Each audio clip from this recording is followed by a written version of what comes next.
میرے بھائی اپنے بیوی بچوں کے ساتھ الگ گھر میں رہتے تھے۔ ایک روز میں اور امی اچانک بغیر بتائے ان کے گھر گئے، مگر بھابھی اور بچے گھر میں کہیں نہ تھے۔ اچانک بھائی کے کمرے سے ایک لڑکی لنگڑاتی ہوئی باہر نکلی جو حاملہ تھی، اور بھائی بھی۔ ریدا سے میری پہلی ملاقات ایک شادی کی تقریب میں ہوئی تھی۔ وہ سیدھی سادی سی تھی، بناؤ سنگار سے آری چہرہ، مگر اتنی حسین تھی کہ بغیر میک اپ بھی اس کا مکھڑا چاند کی طرح دمک رہا تھا۔ شاید کہ اس کا حسن کسی گازے کا محتاج نہ تھا۔ سچ تو یہ ہے کہ آج تک میں نے اتنی خوبصورت لڑکی نہیں دیکھی تھی۔ وہ اس شادی کی تقریب میں اپنی ماں کے ساتھ آئی تھی۔ وہ تمام وقت اپنی امی کے پاس ہی کرسی پر بیٹھی رہی۔ وہ دلہن کے کمرے میں آئی اور نہ شادی کی رسوم کو دیکھا۔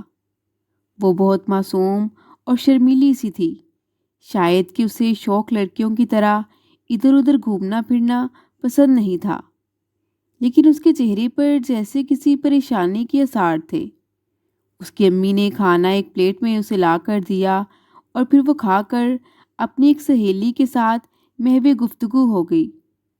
تبھی میں سوچ رہی تھی کہ یہ کتنی خوبصورت لڑکی ہے۔ یہاں حال میں اس کے مقابلے کی کوئی لڑکی نہ تھی۔ شادی میں اس کی عمر کی سبھی لڑکیاں سجی سنوری چہکتی پھر رہی تھیں، اور یہ اتنی پسمردہ کیوں ہے؟ ایسی پری چہرہ کو تو اس خوشی کی محفل میں خود کو نمایاں کرنے کو پڑ لگ جانے چاہیے تھے۔ پھر وہ کیوں ایک طرف ایک کونے میں چھپی بیٹھی ہے؟ شاید اس وجہ سے کہ اس کے کپڑے معمولی ہیں۔ شادی کی رسومات ختم ہو گئیں۔ بعد طعام سب لوگوں نے اپنے اپنے گھروں کی راہ لی۔ ہم بھی اپنے گھر آ گئے۔ اگلے دن میں نے اصفر بھائی کو کھویا کھویا سا پایا۔ حیران ہوئی کہ ان کو اچانک کیا پریشانی لاحق ہو گئی ہے۔ شام کو امی جان کے گھٹنے سے لگے بیٹھے تھے۔ یقیناً کوئی سنجیدہ مسئلہ تھا۔ تبھی میں ان کے پاس گئی اور کہا، بھائی جان، مجھے بھی تو بتائیے کیا معاملہ ہے جو امی سے یوں لگے بیٹھے ہو؟ مسئلہ ایک لڑکی ہے جس کو اس نے شادی کی تقریب میں دیکھا ہے اور ابھی اس لڑکی سے شادی کا آرزو مند ہے، ماں نے افسردگی سے جواب دیا۔ اچھا، وہ بلیک سوٹ والی جو اپنی ماں کے ساتھ مشرقی کونے میں آخری قطار والی کرسی پر بیٹھی تھی؟ ہاں وہی، بھائی نے فوراً کہا۔ کیا نام تھا اس کا؟ امی نے ذہن پر زور دیتے ہوئے کہا، ریدا۔ ہاں ریدا نام تھا۔ تم نے بھی تو اس سے ہیلو ہائی کی تھی۔ ہاں، وہ سائرہ کی سہیلی تھی۔ ماہم نے میرا اسے تعارف کرایا تھا۔ میں اس کو براتیوں پر پھول پھینکنے کا کہنے گئی تھی، مگر عجیب لڑکی تھی، اس نے انکار ہی کر دیا۔ سائرہ میری خالہ زاد تھی جس کی شادی تھی، اور ماہم سائرہ کی چھوٹی بہن تھی جس نے ریدا سے میرا تعارف کروایا تھا۔ میں کہنے لگی، امی ویسے بھائی نے صحیح انتخاب کیا ہے، مجھ کو بھی وہ لڑکی بہت پسند آئی ہے، وہ تھی ہی اتنی خوبصورت۔ میں ماہم سے معلوم کروں گی اس کے بارے میں۔ اگر اچھے لوگ ہوئے تو ہم ان کے گھر ضرور جائیں گے۔ بھائی کے چہرے پر میری بات سن کر خوشی کی لہر دوڑ گئی۔ مجھے تو بس اپنے بھائی کی خوشی عزیز تھی۔ میں نے ماہم کو فون کر کے ریدا کا تذکرہ کیا کہ مجھے وہ لڑکی بہت اچھی لگی، کبھی آئے تو مجھے ملوانا اس سے۔ میں نے اسے یہ نہیں بتایا تھا کہ میرا اس سے پوچھنے کا مقصد کیا تھا۔ وہ کہنے لگی، ریدا کل اپنی والدہ کے ہمراہ ہمارے گھر آ رہی ہے سائرہ کو ملنے۔ سائرہ سسرال میں ہفتہ رہ کر پہلی بار میکے آئی تھی اور وہ اپنی سہیلی سے ملنے آ رہی تھی۔ ماہم کہنے لگی، تم بھی آ جاؤ۔ میں نے بھائی کو یہ معلومات دیں تو وہ بولے، نیکی اور پوچھ پوچھ، کل ہی جاؤ، بلکہ میں اور تم دونوں ہی چلتے ہیں۔ اچھی طرح سے لڑکی کو دیکھ بھال لینا، بات وغیرہ کر کے بھی، پھر امی سے رشتے کے لیے کہیں گے۔ اگلے دن وقت مقررہ پر ہم ماہم کے گھر گئے۔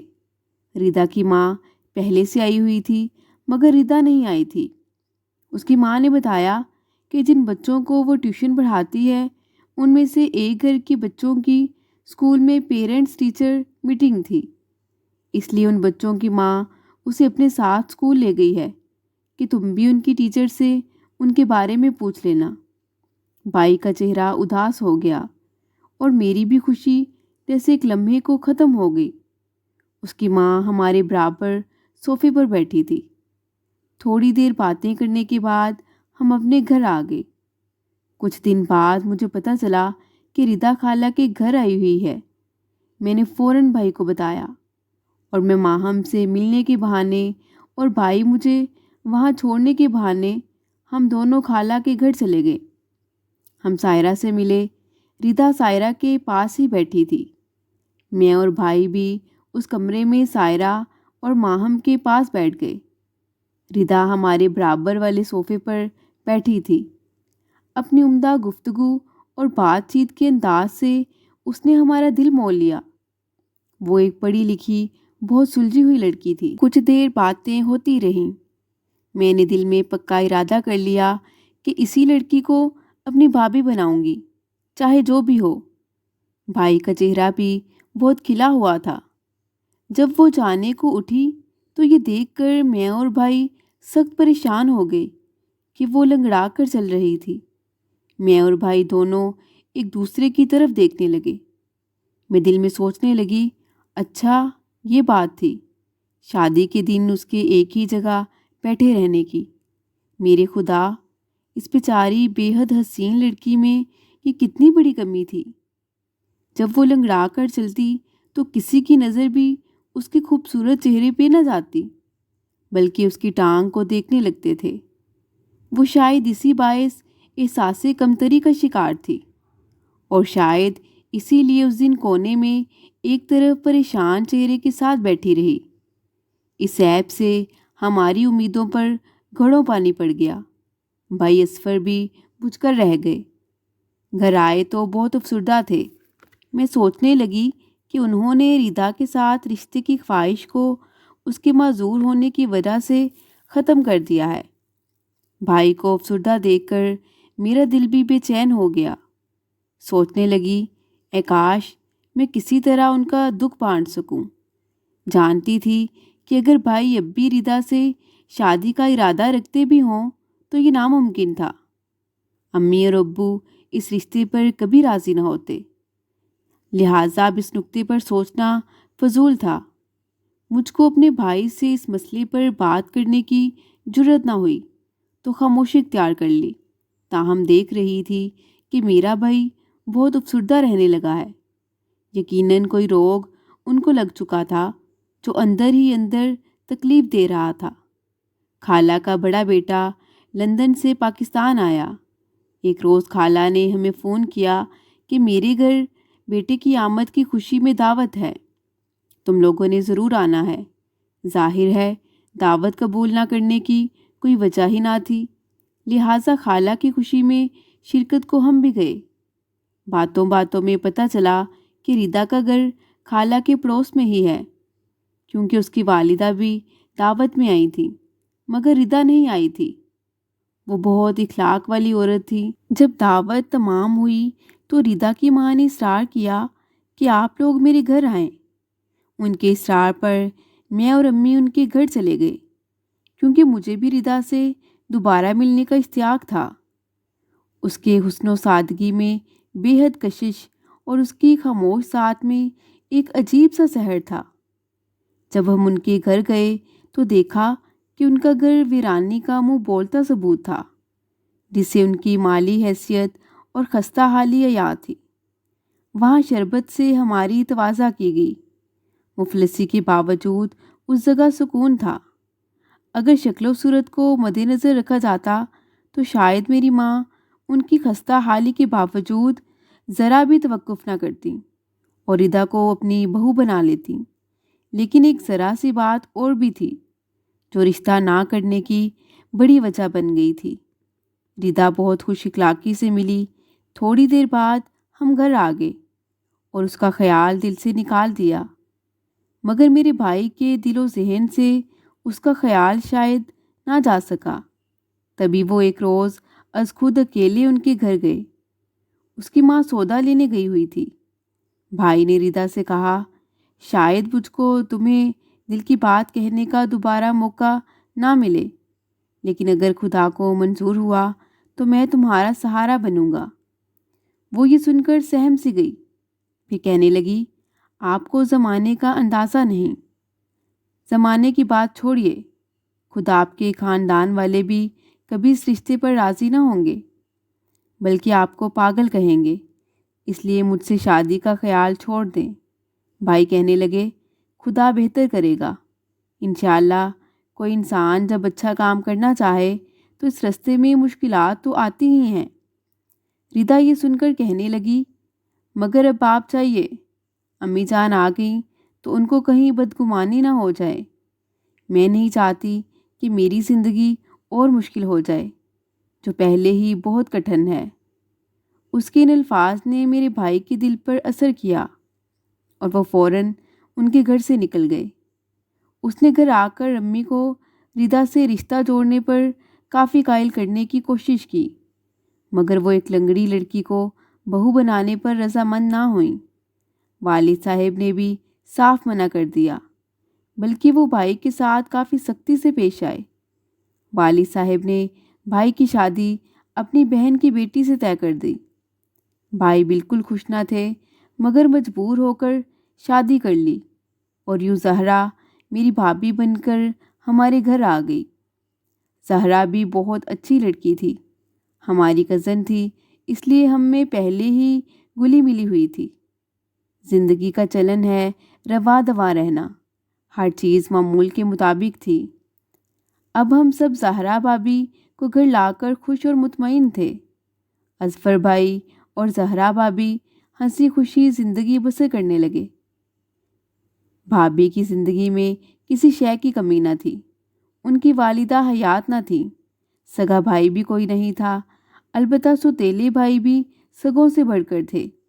بھابھی کے والد حیات تھے، میکی کا در ان پر کھلا تھا، وہ جب چاہتی اپنے والد کے گھر چلی جاتی، وہاں ان کی خوب آؤ بھگت اور عزت تھی۔ بھائی بھی ان کا بہت خیال رکھتے تھے، یوں ان کو اللہ تعالیٰ نے خاوند کی طرف سے ہر آسائش دی کہ وہ کسی کی محتاج نہ تھی۔